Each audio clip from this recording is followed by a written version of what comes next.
Matthew here from Tangleman Tactical. It's been a while since I've had a live video. It's been one thing after another.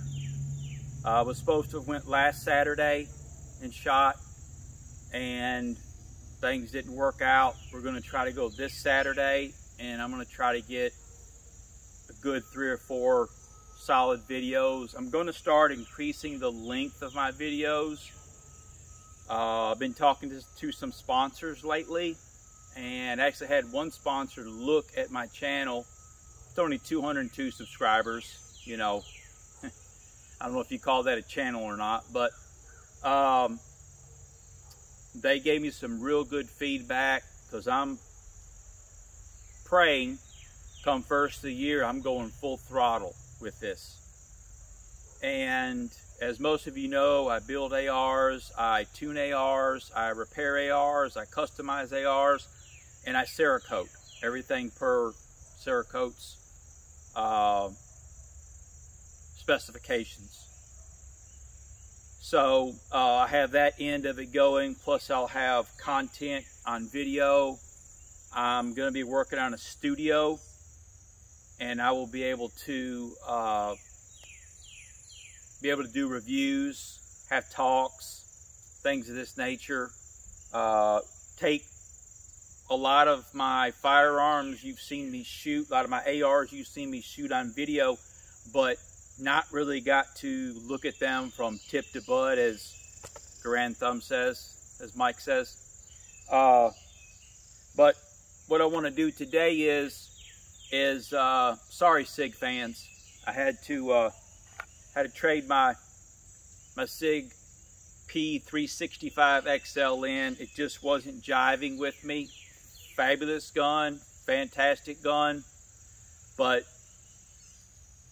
these hands just weren't fitting it right. And yes, this is a Gen 3. It is a Gen 3. Something a little bit different. Most of you probably say, well, I've seen a billion of them. That's a USA made. I hope that's picking up.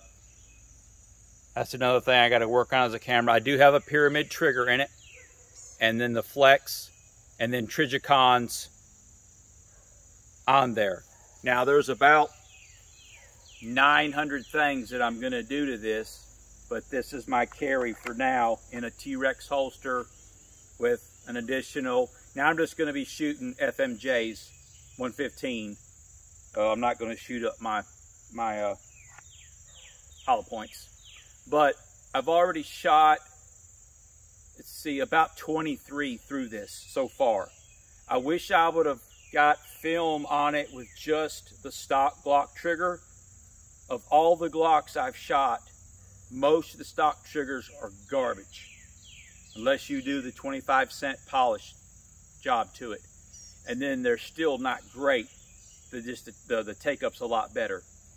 But this factory Glock trigger, which is not in here, it had a straight wall and a carrot-like break.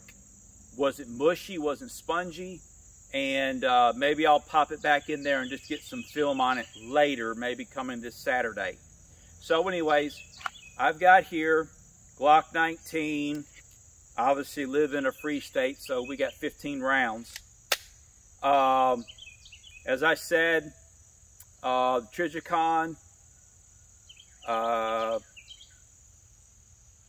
these are like, what I've done is I swapped out my SIG P365 XL for this, for just about an even swap. These sights alone were 175. This light's 130. The gun after tax was a little over 6, so I didn't get taken that bad. At least I don't think I did. I put this pyramid trigger in it just to see how it would react, see if I'd get any light primer strikes, see if I could actually run it in it. It's supposed to be rated for it. I already called the Glock store and asked them, is this a carry trigger? Don't want to have to pull it and wonder. Even though I've shot this trigger probably 1,500, well, no, probably about 800 times. And never had an issue with it. Sorry about the uhs. I'm getting the uhs again. But I brought out a magazine again.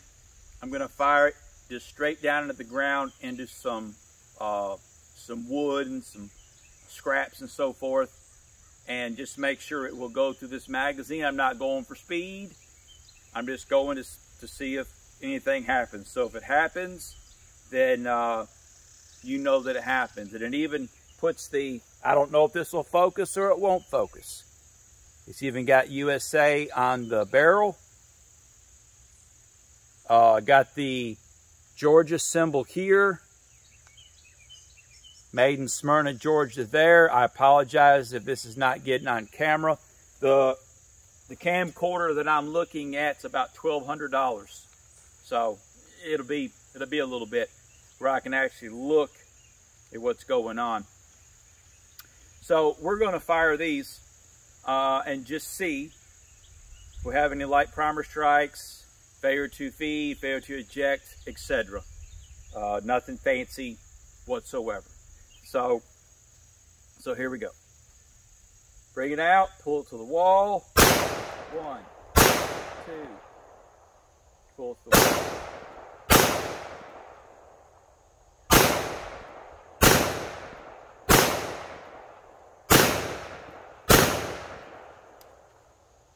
Okay, I got about 5 left. I'm slipping on this. I ordered the grip, the Talon grip tape. My hands is just sliding all over this. Not making excuses for recoil, but my hands are slipping all over this thing. Okay. Push out, pull to the wall. Just hit some steel right there. Again. Let that one get away from me. Again. Again. And that's it.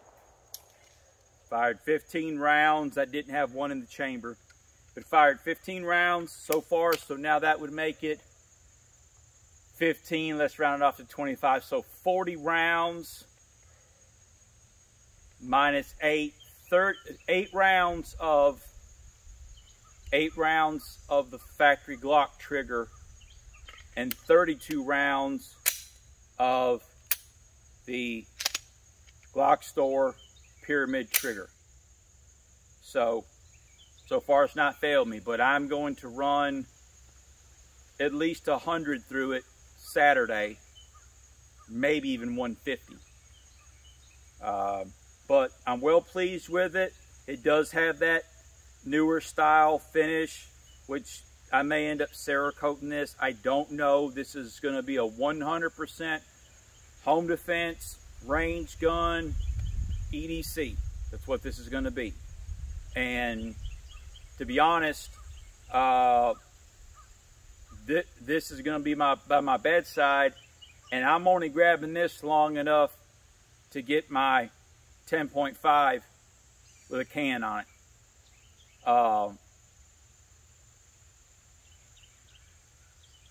Sorry, just my brain went.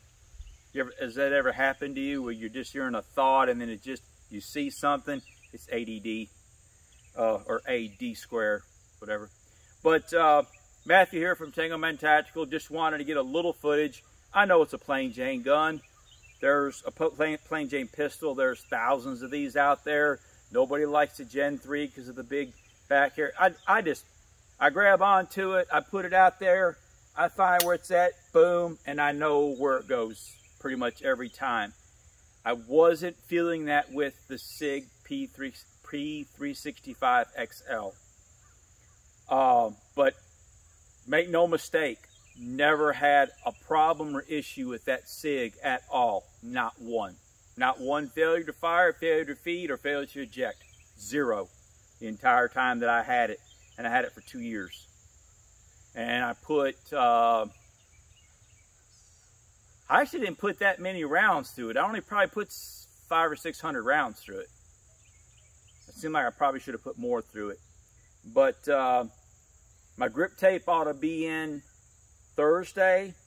So I get my grip tape on it, and I always like to cut a little bit of grip tape off left to put a little bit right here and right there. I thought about getting into stippling, but with building ARs, tuning ARs, customizing ARs, Cerakoting ARs, doing video, running drills, going to the range, trying to get my studio set up, gonna be doing some reviews. There's too many things. In the movie The Last Samurai, if you hadn't watched that with Tom Cruise, it's a good movie. He kept getting beaten with the bokken, which is a wooden katana, and he kept getting beat. And the one guy kept saying, "Too many mine, too many mine." In other words, singularity, singularity. Now, obviously, in this, it can't be singular, but I do make outlines. I do make syllabuses, so to speak, of, okay, this is Matthew's end game. Here's the syllabus. Here's the end game, or the outline. Here's the end game. I'm going to try to keep it around 5, 7 tops, and that's it. There'll be things that are left out that other people will do that I'm not going to get into. I got a cousin that reloads. I got a cousin that does experimental builds and so forth, and he's got some concoctions he's making. He's one of the group that shoots with us. He's part of the group, part of the clan, part of the gang. I didn't mean clan. Part of the gang. I ain't never been a part of a clan, unless you're talking about the Gokurukai clan. I took Japanese sword for a year. All right, I babbled enough. We live in a dangerous world. Situational awareness. Be careful. God bless.